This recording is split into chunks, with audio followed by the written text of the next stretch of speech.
there wasn't a pelvic test run while I was pregnant. So I don't even know if my pelvic was large enough or can expand enough to bring the baby out. But then, so all those fears started coming into my head, like, what if this baby can't come out? What if I can't have this child?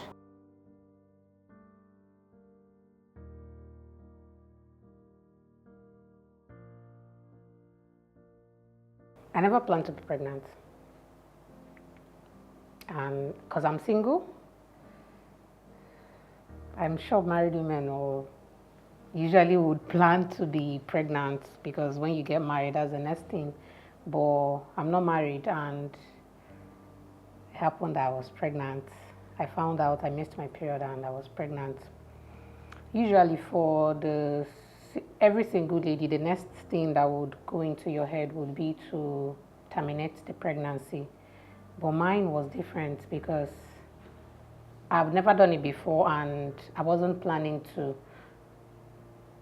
I had pressure and all those from him and a few of my friends.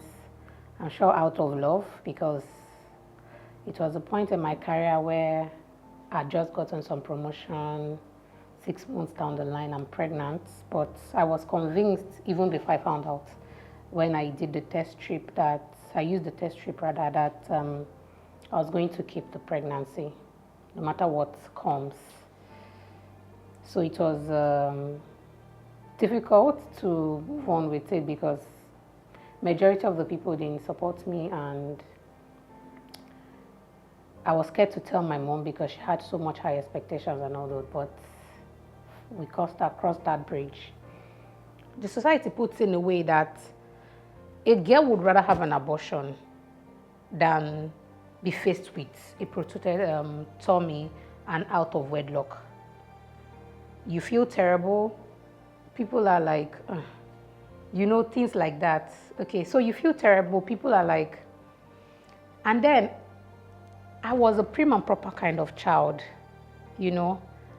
She had so much expectations, my mom, and it was as if I'd embarrassed her. When I told my mom I was pregnant, I didn't have to just say I'm pregnant, I had to use code, style. I told everybody in the family, but I couldn't tell my mom. My dad is late, and she's like the only person we have, and she has so much when you know that this is that child that would do things for me. This is that child that she would take me abroad and everything. So it wasn't easy. First, the society, the fact that I've let my family down, it's two things to get pregnant. It's one thing to get pregnant out of wedlock, and it's another thing to be rejected in that state. Some people get pregnant and things are fine. They move to the next level. Some people get pregnant and things are fine. They don't move to the next level, but the man takes responsibility, or the family is responsible enough to know that this is our child, even though it's coming illegitimately. But my case was different. My family stood by me 100%, but I don't know, maybe because I felt, when a woman feels you're in a relationship already and the man is not in a relationship already. So the shame, the fact that in the office, in fact, somebody told me, you used to have sex. Things like that. Because I was like a prim and proper kind of person. I'm still a prim and proper kind of person to an extent. Pregnancy changed me. But I'm this kind of person that does things by the book. You need to get married before you have children. Even though, So my adage then was, I've sinned by having sex premaritally, and I can't sin again by killing the child. So people were like, it's just blood. So the shame of when I meant life and death is the shame, the bitterness, because I became bitter. It changed me. in a way that I had to chase my friends, people that cared about me.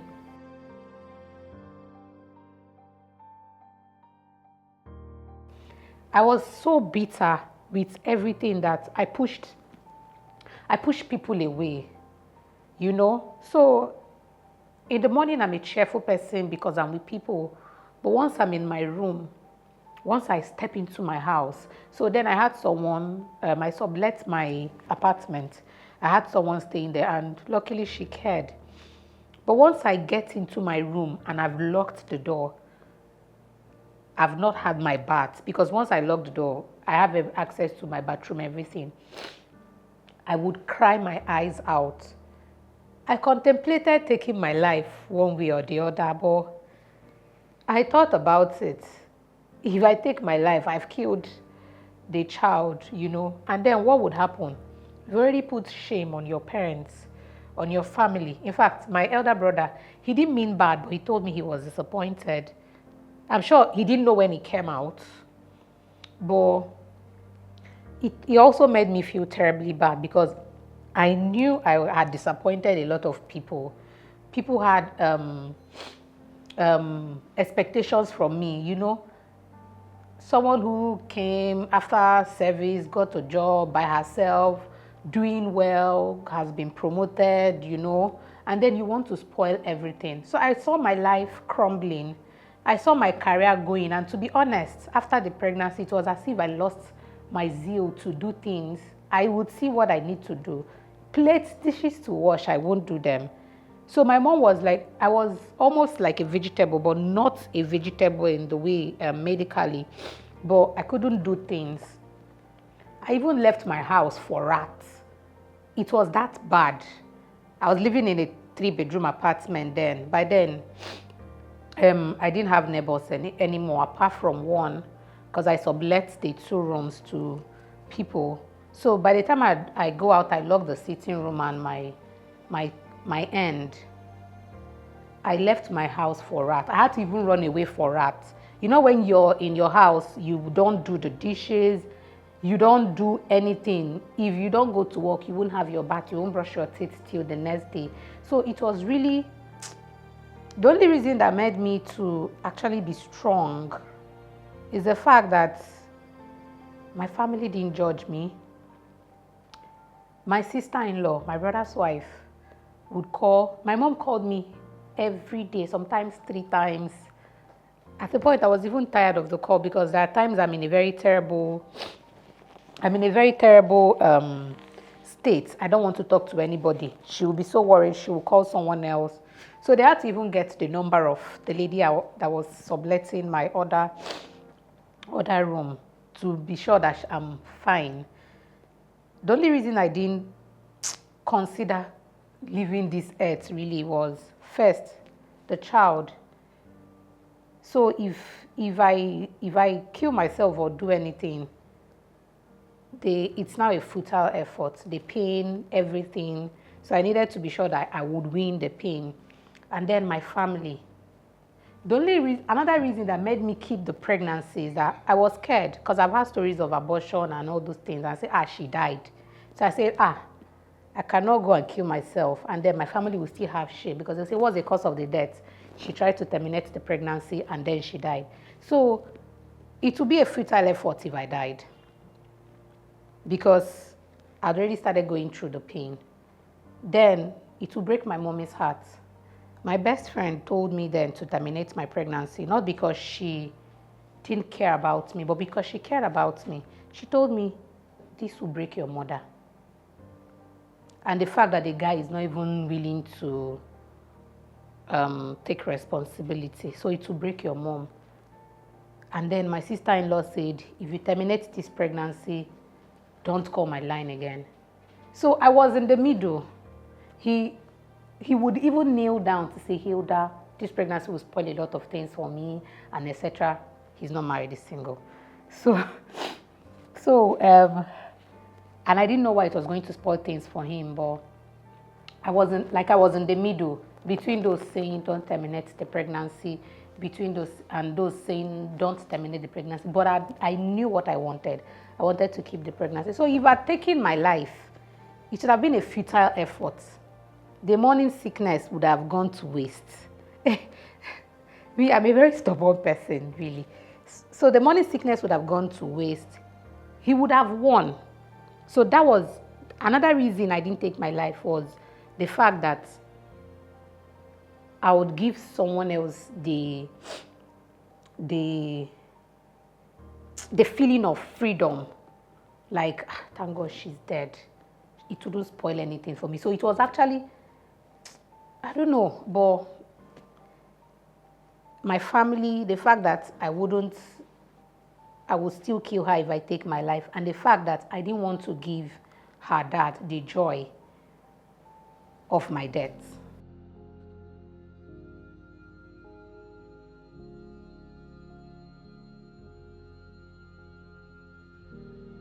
I started eating. First of all, psychologically, when you're pregnant, you're supposed to eat. So I was eating a lot. The first 2 weeks, really, a lot of asun and everything. And then it dawned on me when the morning sickness started. It was terrible, and I couldn't have any food. I couldn't take down food. I could only take fruits, luckily for me, and then noodles. I couldn't eat what I prepared and all those. So it was just noodles with plenty black pepper. It lasted for about 3 months till April, and then it stopped. Most times I would cry myself to sleep at night at the office. I had to do my job, even though I didn't want to be at work because of my condition, my sicknesses. So that right in my office, you would see me lay wrapper or blankets right inside my office to sleep, because I slept a lot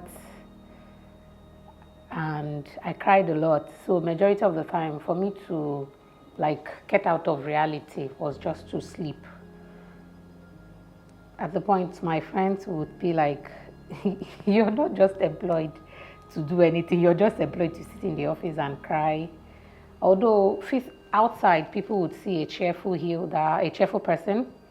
People would see someone with her makeup on and everything, but right inside I was dying. One, because of society, and the fact that you're having a child out of wedlock, and the fact that I was passing through a lot I couldn't understand. Tummy aches, pain here and there. The fact that I couldn't eat food because I love food. I couldn't eat bread, my favorite thing. So it was really very emotional for me, and the fact that there was no support. Nobody planned to have a child out of wedlock unless nobody wants to, even those that even go for IVF at advanced ages. So it was really quite difficult for me because I was alone at night. When the cramps were there, I didn't have anybody to at least pet me or something. My family, they are all down in the east and everything. So it wasn't really easy for me, but with time, the 3 months period, the first trimester passed and I was back to normal. I could eat other things, anything I wanted, and my go-to food were fruits. So I was very slim while I was pregnant. I wasn't even up to this body size. You wouldn't even know I'm pregnant from the back until you come to the front. I still had my curves. So after the first trimester, it was a very smooth pregnancy. I didn't have issues to go to the hospital, maybe for any emergency or anything, tummy ache, no. For me to go to the hospital would be that I'd stressed myself, because I'd love to walk. I stressed myself so much. And then the fact that nobody is in the house to go to, then I was living in a very big house, nobody to go back home to. So I would just find a way to find myself at the clinic and tell the doctors, maybe complain one thing or the other. And they would give me a bed rest maybe for 2 days, because one, I was lonely, Two, I worked myself out while I was pregnant. So from the beginning, after the first trimester till I had my baby, no stress. The only issue was I couldn't eat what I made, but I was able to eat food, although I wasn't able to eat solid food that much. And then towards the 8th month of my pregnancy, it was beautiful. I could wear my makeup, I could still rock my heels, I could still do shakara and all those things. You wouldn't even know from the back I was pregnant. Even when I'm walking on the road, cars will stop. And you know there's this thing they say when you're pregnant, you're glowing and all those. And some men would start. It actually happened. I never believed it until I was pregnant, because I'll be walking on the road and cars will stop, like, where are you going to? From the back, they wouldn't know I'm pregnant until they come to the front. And then I'll be worried also that, this one that knows I'm pregnant and he's asking me out or doing this and that, they don't want to use me for money ritual and all those things. So I would rather not enter all those cars, and so it was a beautiful experience after the first trimester till about 8 months, 2 weeks rather to delivery, or 3 weeks. I started having contractions.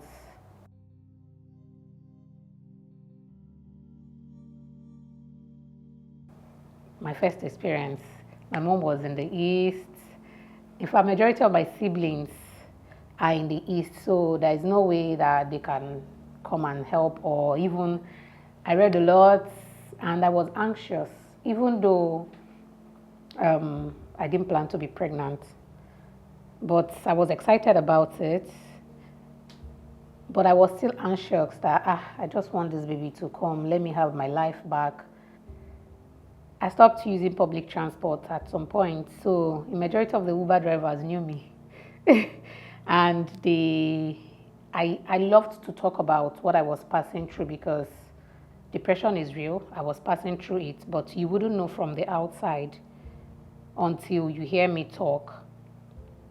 So I needed to talk, because I know in psychology you need to speak out to get some form of healing. So majority of the time I'm in an Uber, I'm having a discussion with an Uber driver, or in a cab with a cabman about what I'm going through. I wasn't able to talk to my family to say, this is what I'm going through, because for me, my family, they see me as a very strong person, and I didn't want to ever give them an impression that I was drowning. So the cab people were like my go-to people. So from the point where they picked me till I get to my destination or my house, I was always having discussions with them. I'm a very loud person, and I like to make noise. But the 10 months of my pregnancy was a period I don't even know how to describe it. For me, it was a change. It was, I don't know. But till the 8th month, I started having contractions, and I wanted the baby to come out. I was tired. I didn't have serious cravings like every other pregnancy story I heard about. I just had cravings for ice block. I would eat ice block in the midnight. Then I had insomnia, really. So I'll be awake in the midnight, and then during the day I would want to sleep. At the times when I couldn't sleep, because I would wake up in the midnight, then I don't take cold water, even right from the house. But during my pregnancy, I can't take any water unless it's very chilled. And so I wake up in the midnight, break ice block all through the night, and chew and sleep. So it actually helped me in a way, because I was taking a lot of water. Without it, I won't take water. But in the nights, I was always awake. I never slept. Maybe for me to sleep would be like 4 a.m. And even when I had my baby, it also affected, because my mom calls her a Lagosian, because Lagosians don't sleep. So, but I found out that whenever I go to the hospital and say, just for me to leave my house, because the house was empty. If I come back from work, I'm going back to an empty house. Even if there are people in the other room, sometimes you don't feel like talking to people. And I never even felt like talking to anyone then. So I'll just enter my room and lock myself up. I'd either even bought fruits or anything, but I'll just lock myself up in the room. But I'll find out that I'm awake from when I come back from work, or I might sleep, have a nap when I come back from work, and then I don't sleep till like 4 a.m., or I sleep and wake up and then don't sleep. But I found out that when I go to hospital to say, admit me, because I usually would use my mouth and say, admit me, give me bed rest, and I would sleep all through the night. In fact, the nurses will come in and go, because I usually will complain to the doctor that I don't sleep. So they would always be coming to watch, to check on me. But I would sleep to the point that I wouldn't even know someone came in or they helped me raise the blanket or anything. That was how bad it was. That was how bad the sleep was. I would sleep till the next morning and wake up cheerful, So I think it happened 3 times that I slept in the hospital and didn't know that someone came into the room, because they will come in the morning and say, but you said you don't sleep in your house. How come you're sleeping? So I found out that maybe my house was was the issue, or I don't know. So at the 8th month, I was so anxious to have the baby come out. And then I was aggressive too. Maybe because, I don't know, maybe because of how I got pregnant. I don't know if it was hormones or anything, but I was aggressive, I was irritable. Even though I was cheerful when people see me, but if you come closer, you will notice that I was irritable, I was aggressive, I was depressed. And it also made me chase my friends away one way or the other. So it's all mixed with so much emotions. But at the 8th month, I wanted the pregnancy to come out. I would go to the hospital, and when I go for antenatals, I'll tell the doctor, I want to have this baby. Even at 7 months, my baby was set to calm down. I got discouraged to go for antenatal because I was using a private hospital and people would come with their husbands and all those. So I just stopped going for antenatal because of all those lovey-dovey. They were affecting me. But I just got tired of being pregnant at 8 months and I wanted to have the baby. But the doctor said you have to wait. My due date was September 26th. From the first day they told me you're pregnant and all those, you're likely to have your baby on this date. So September 26th rather, was taking a whole lot of time to come. I needed that date to come and it wasn't coming. So in August, I went to the hospital. I told the doctor I wanted to have my baby. By the way, I was already having contractions. I'll walk on the road. I'll be walking on the road and I'll stop. Like the baby would kick. I have a very active baby. Then I could lie down and make videos of my stomach and say, hey baby, and she would start her acrobats. And then someone had a dream in my office. I have a friend who is clairvoyant and she said she dreamt I had a baby girl. By then I'd not known I was going to have a baby girl. And then she dreamt that I had a difficult labor. And then someone else too. And when she told me, I was worried because she's extremely clairvoyant. And then someone else in my office came to meet me like, she dreamt about me. I had the baby girl. But while it took a whole lot of time to have the child and everything, like at the point, which we just prayed, and I would always go on YouTube or on Instagram for a particular page where you would watch birthing experiences and birthing process, because people would tell you terrible things about delivery.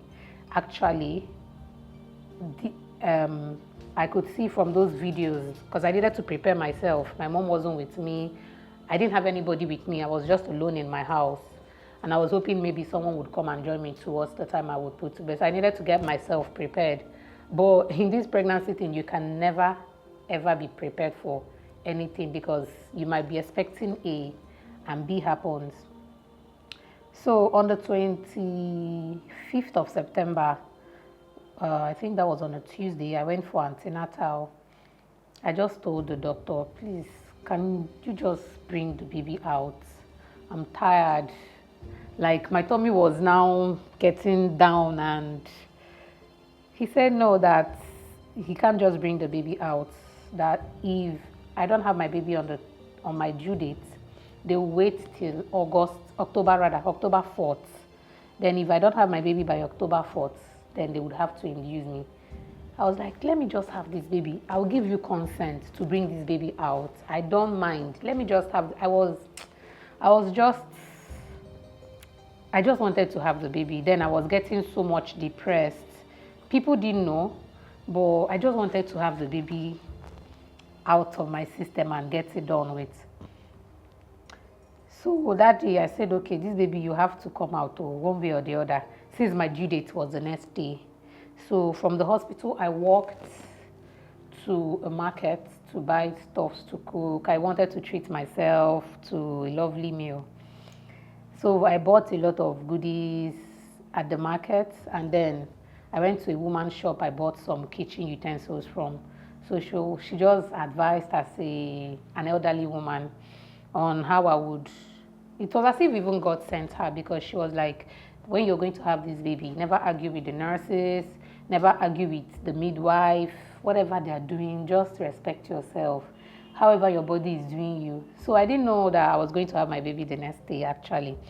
So I left her place, I went home, prepared a very fantastic seafood okra for myself, and ate to my satisfaction. Then my brother had come from Jos to stay with me a week earlier.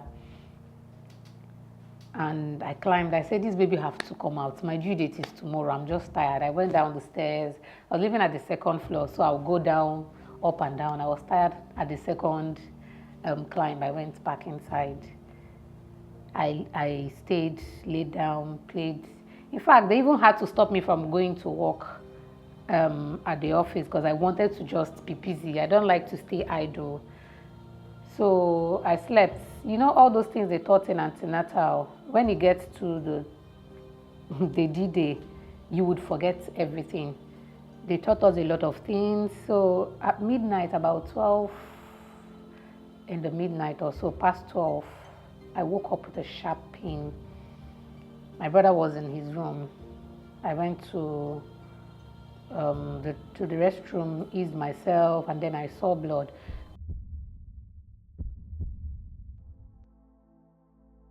So for me, I expected that, you know how Nigerian movies are, or the movies are, even movies, you just be walking and your water will break and all those things.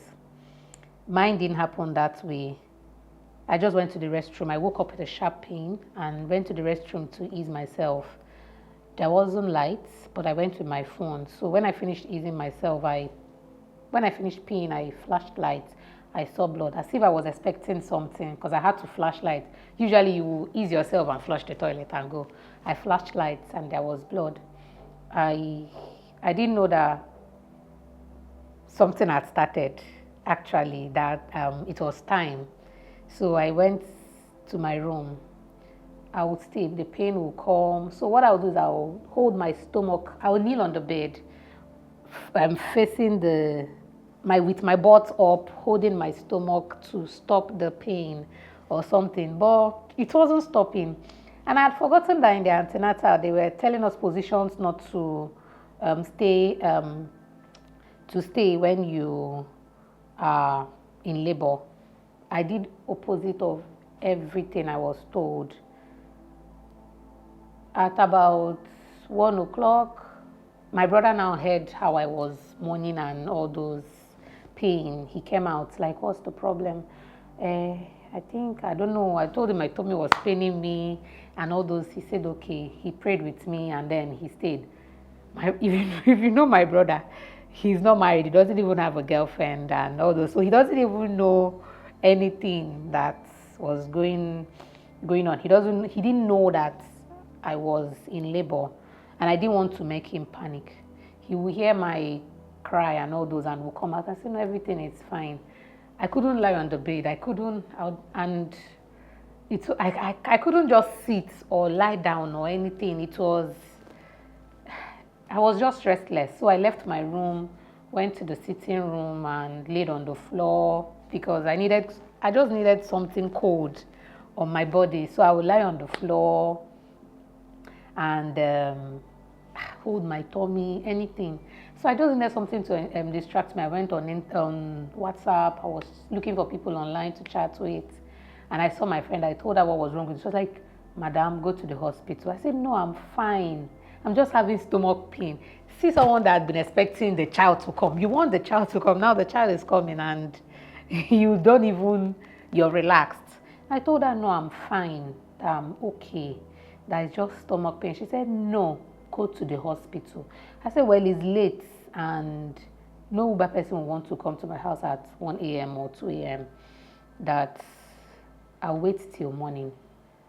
So it continued. I'll sleep. Maybe 5 minutes. I don't even know how long the sleep would be, but I'll just wake up with pain. So I had an app that I was using to time the contractions.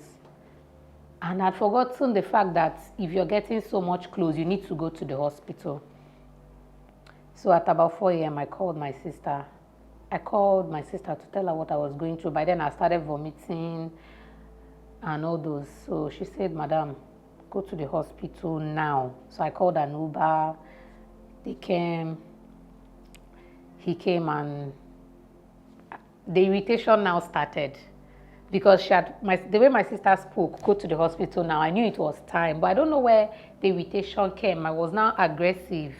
I would shout at my brother, I would snap at him, the Uberman, I would snap at him and everything. I just want to get to the hospital, move. So when we got to the clinic, it was a private hospital, they checked. I was fully dilated, almost fully dilated rather. Then the person that checked me was like, thank God you came. If you had wasted a lot more time, you would have maybe had your baby in the house. So they took me up and my threshold for pain is this tiny, very, very tiny. So I couldn't even hold the pain anymore, but it kept coming. From that 12 a.m. till about 6, I got to the hospital.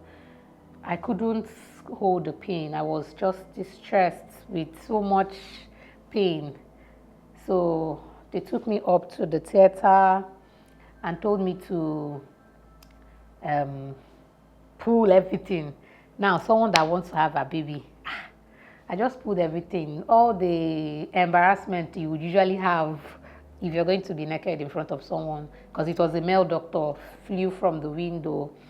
I just, even the hospital clothes they gave me for delivery, I had to pull everything, and they just told me to wait. I didn't understand the fact that I had to wait. So when the doctor checked, he now told me, your baby is head high. I didn't understand. How? This is a baby that the doctor told me that at the 7th month that she's set to come out. And then while I was pregnant, sometimes I'll feel a bit distant with my baby. I don't know why. But I used to feel a bit distant with my baby sometimes, And if I'm feeling terrible, she's not going to move. I don't know, we were somehow emotionally connected. And somehow, personally, I was feeling disconnected from my baby. So the days I cried so much while I was pregnant, she wouldn't move for the whole day. Even the day something terrible is going to happen, she wouldn't move. Because I can remember the day there was an accident. Not with me, but with my colleague. But we were all in a trip together. And throughout that day, she didn't move. So she was actually very sensitive while inside the stomach. So I was waiting in that place, crying, making noise, waiting for them to say, oh yeah, start pushing. Because they said, don't push until we tell you to push. Unfortunately, the midwife and 2 other nurses, somebody is in labor. I felt terrible. Somebody is in labor. People are eating chicken and Chicken Republic. You're eating food, rice and chicken in front of me. I was irritated. But I remember what the woman told me the previous day: don't argue with them, don't, unless you want them to show you pepper. I was so irritated that they were eating in front of me. The aroma was just entering my head. First of all, they ate akara and all those things, and then the other lady brought chicken and rice for them, and they were eating. I was so angry, but I respected myself because they had already told me, if you are disrespectful to the midwife or to the nurses, they will show you pepper. They will not help you. So when they finished eating, the doctor still told me to hold on. So they laid me with my back up, and so they were telling me, if you feel like pooing, poo. So as if they gave me visa to poo. So I would poo. In fact, I think till after the delivery, it still affected me because I would poo with all my might. If I don't lie, I think it would have filled a big bucket that day. And then my water didn't still break. In all these things, my water didn't break. So they helped me break my water, and a whole lot of water, it was just coming out. So as I'm pooing, water is coming out, poo is coming out. So that by then they'd finished eating, they will help me clean and all those things. I'll poo again, they will help me clean. But still, my baby was head high. So they would still, it was a long labor, really, because the baby was head high. And I was confused. Why would the baby be head high? And at 7 months, they had already said she was set to come out. So they tried and tried. The baby wants to come out, because if she doesn't want to come out, there won't be contractions. Because I think the contractions is the baby trying to find her way down to come out. And then they tried to help me. At a point, my mom called. They told me they even had to take off my phone from me. My mom called, don't cry, don't. I just ended the call on the woman's ear, like, I'm in pain and you're saying I shouldn't cry, I shouldn't shout. They took the phone from me, and then still the baby wasn't coming. I will have contractions. They'll say push, push, push, push. She wasn't coming. I tried and tried and tried. She wasn't coming, and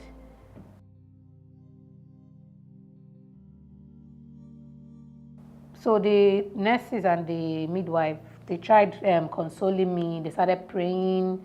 They weren't praying out, but I could see, and then I could see the fear in their eyes. You know, I don't know how, but physically they're doing all, well done, madam, you're doing well, and all those things. But I could see the fear in their eyes.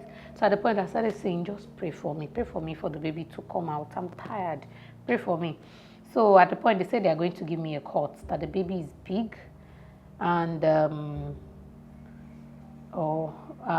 they will have to. I said, no problem, just whatever that will make the baby. So, you know, and then the fact that I was alone, they couldn't allow my auntie come in because my mom wasn't in Lagos then. That was on that morning she had entered the road to come to Lagos. They couldn't allow my brother to come in because he's not my husband. So I was just all alone, and it was difficult because at that point I needed support. I needed someone to say you're doing well. I needed someone apart from the nurses and the doctors. I needed someone else who is either emotionally connected with me or by blood or anything to just be right there with me and hold my hand. In fact, I'm sure that day my fingernails must have injured the nurses or something because I was holding them so tight and I needed the baby to come out. Still, she wasn't coming out. A cut was giving, blood everywhere, and the baby wasn't still coming. She wanted to really come out because I was having contractions, but she wasn't coming out. There was no pathway for her to come out. And then there wasn't a pelvic test run while I was pregnant, because I think there should be, because at the point when my mom asked me after delivery that was there any test run or anything, so I don't even know if my pelvic was large enough or can expand enough to bring the baby out. But then, so all those fears started coming into my head, like, What if this baby can't come out? What if I can't have this child? So, well, my auntie would come to the door and say, well done. So she has a pet name she calls me, and she would call that pet name and say, well done, you're doing great, you're a strong woman, I know you, and all those things. So I continued to try, and at a point it was so difficult. And then, sometimes when you're pregnant and out of wedlock, you might, and the father of the baby is not forthcoming, you will be filled with so much bitterness for him, depending on how it happened. So I was actually very bitter and holding so much grudge, because first of all, I didn't plan to be pregnant and I didn't put myself in that situation. So, but at some point, something came into my mind. The day before, when the woman was telling me not to argue with the nurses and everything, so since my mom wasn't in Lagos then, she was like the person I would go to if I need a motherly advice. So before that day, she told me, whoever you are angry with, forgive them. Delivery is not an easy thing, and all those things that you have to go in there with a clear heart. You have to be free to go in there.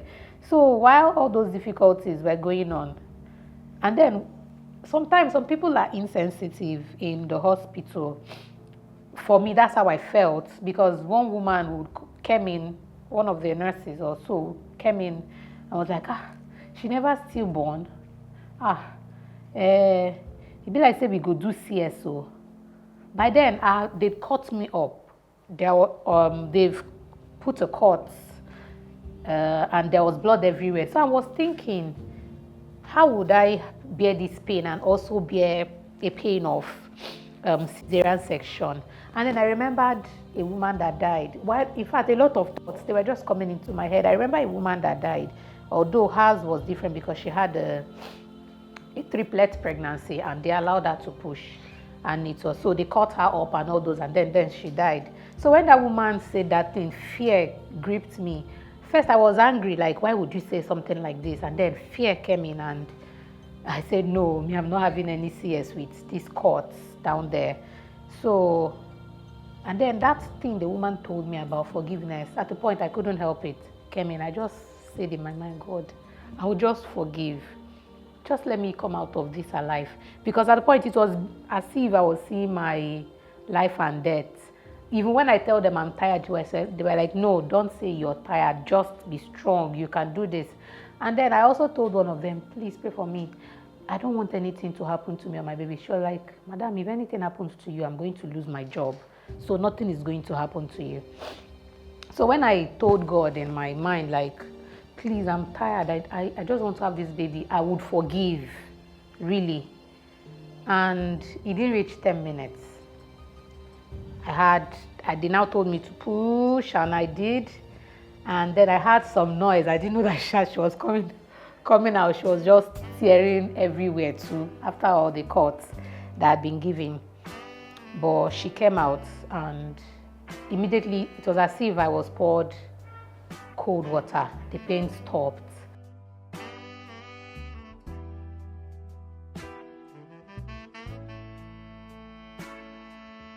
And then she started crying. The hair was so full and everything. But when they took my baby away from me to clean her, immediately the baby came out. I started crying. I couldn't stop. The tears were just coming. I couldn't stop. They cleaned me up, stitched everything. I couldn't just stop crying. The tears were just coming. And then they allowed my auntie to come in. By then they've taken the baby, and I couldn't just stop crying. Then the woman was one of the midwives, and the other, stop crying, you have postpartum depression. They did not know that the person they're talking to has been depressed from day one. And luckily for me, I had my baby, and she came out very spotless and beautiful. And then still I felt distant too from my baby somehow, sometimes. And then the fear that, is she okay? I'll check if she's breathing, if everything is fine. And then 1 week after delivery, we landed in the hospital.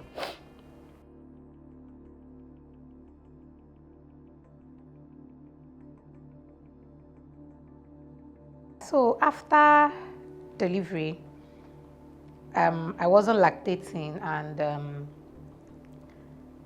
I started giving her milk, pending when I start lactating.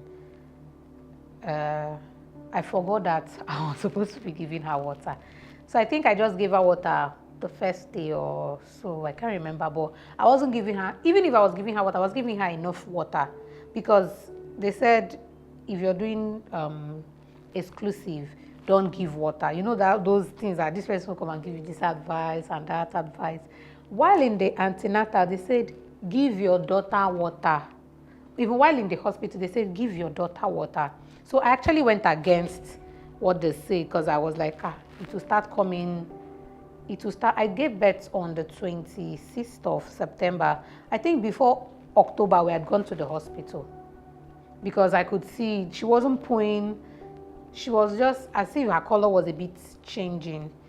I took her to the hospital. The doctor checked. So that particular hospital, they don't have a pediatrician sitting in. So he comes on a particular day. So the doctor checked, nothing is wrong. My baby is not pooing. She's not pooing. It's hard. She's not pooing. Nothing is wrong. I went back the Tuesday. That was the next week. So the Tuesday when I could see a pediatrician, he said nothing was wrong, you know. So at midnight, I could see my baby, like she's just going. I woke up, I woke my mom. See what I said. I now called my HMO. They referred me to a hospital at Ikeja. And when I got there, they checked. Next thing, they just rushed, like, you know, all those emergency. Now put her on a drip and a lot of things. Like, I could see my baby that I gave birth to. I suffered, you know. And then they had to pull her clothes. I could see her rib. So like she was going. So they had to so she can't just take that drip stuff. So they had to put things. If you see the picture, you would even be thinking that so they had to put a drip and all those. She wasn't meant to wear clothes and all those things. Seeing all those, I felt I failed her one way or the other by not taking proper care of her. And then, you know, that distant feeling I had while I was pregnant, I had it again. So I felt it's all my fault that she's not okay, that I didn't take proper care of her, I didn't do the right thing. You know, I was just blaming myself. And then they couldn't allow my mom stay with me in the hospital, so it was just me. And then they told me, the hospital is just for kids. Adults can't be, it's a pediatric hospital. Adults can't sleep over and all those things. They say, Madam, go home. I say, first of all, I wanted to fight. Like, are you okay? I should go home and leave my child. I said, no, it's not working. They saw that I was going to cause so much trouble with them telling me, because I could see people coming and going. I can't, like, nothing is going to take away this child from me. I'm already feeling so bad that this is happening to my child. I want to take her place, you know. And then you're telling me to go home. I told them it wasn't going to be possible that I leave my child and go home. They said that's their standard and everything. And actually, that hospital, there is no bed that is my size. It's all tiny children's bed, and maybe for children that are between maybe 2 to 14 or 15 years or whatever age that won't be on a baby cot. I managed to sleep on that bed to be sure that my baby was fine. So at least I got a lot friendly with the nurses there and the doctors, because I'd already caused trouble the first day, so everybody knew me. But really, seeing my baby in that state, I really felt guilty because of the distant feeling I'd had with her. I felt I didn't take care of her. And then after the delivery, any little thing, it was as if they would just turn on lights for tears. And then, you know, I would just start crying. So all those times I've neglected her in my crying and my moody state. I felt so guilty for it because my mom initially was like, how are you going to, you need to get your life back. You need to, I said, this child is not going to stop me. She said, no, you need to get your life back. So once I'm going back, I'll carry this baby. You know, all those things. And really, she was saying all those things out of love, because she knows that I'm a strong lady, but in that strength, I'm also weak because I get emotional so much and things affect me easily. So, but luckily, she didn't take my baby. She didn't take my baby when she was leaving. She stayed 11 months and my baby grew very beautiful. So one of the prayers I made, I learned from that single mother. She said, whatever you want your child to be, start speaking into that child when she's in the stomach, or when the child is in the stomach. So I said a lot of things. In fact, I had books and prayers written in my notes that it was like a process. I go through that particular process almost every day. And then another thing helped me was fruits. I ate a lot of fruit. I ate well. After the first trimester, I ate well. So my baby was spotless. Her hair was so full. You know when you have babies and you see this side, there's no hair this side? No. My hair is not full compared to how her hair was full when I gave birth to her. Very spotless. And she never gave me stress. You know when you have a child and she's not taking this milk, she's not taking this food. At 6 months, my baby even before 6 months, she wanted to take a bath. So now my baby will be 2 years in 2 months time. She's about 22 months now. Very beautiful. She can feed herself very well, unlike people of her age. And she's more like an independent child. You know, times I'm not in a good mood. At the point before she was 1 year, the day I lost my job, or when terrible things happened to me, and I'm in a mood to like, leave me alone, man. She would sleep. She's a light sleeper. I'll bring her back from crèche on my way back from work. She would eat and sleep till the next morning. She's like me, we stay up at night, but she will sleep. You know, so she's a very understanding baby. In fact, while my mom was with me for the first 11 months, I can't count how many times she told me, you're blessed. Now, the baby that came in tears is like my mommy's best friend. You know, I drag attention with her and my mom. Like her attention, I drag it with my mom. Currently, she's with my mom because I had some challenges financially and she had to go stay with my mom, but she doesn't want to let her go. If I say, Mommy, I'm getting back to my feet, I'm going to come and carry my daughter, she will end the call on me like she doesn't want me to come and take my child. You know, things like that. And she's a very brilliant child, extremely brilliant. And don't just do any terrible thing in front of her. She's copied. She would do the next thing the next minute, that thing the next minute. And very independent. She feeds herself. She's never peed on the bed. Never. Never. At 1 year, you wake her up in the morning and want to change her diaper, like it's morning, let me change your diaper. No single pee. Once you pull her diaper, she'll pee. So I now say, okay, let me not put diaper for her when we sleep, since she's not peeing on her diaper, to allow air. Once you bring her down from the bed, or she climbs down from the bed, she'll pee. But she'll never poo on the floor. So she must wear diaper to poo. So she's been like my mom had told me always, that she's a blessing. She's been a blessing. At some point when she will be there. Times I'm crying, times I'm ill. So that was when my mom left. The first week my mom left, I had malaria, typhoid, everything, because I've been lounging. I go to work and come back. She's the one taking care of the baby and all those. I just have to prepare food for us to eat. But my mom left 1 week. I took ill. I had to even go to the hospital, but I couldn't sleep in the hospital because who would take care of my baby? So they had to allow me be in the house. You will see my baby climb the bed and, I don't know. She was just she was 11 months. She would be doing things like checking up on me. She wouldn't disturb me. In fact, I was forced to get well because I'll see her. She won't cry for food. I'll just do anything and give her swallow, anything I'm eating, just, But she's been my strength, really. Sometimes when I think about the fact that I want to lie down on the bed and do nothing. Currently, I'm doing my business by myself. I'm just on my own.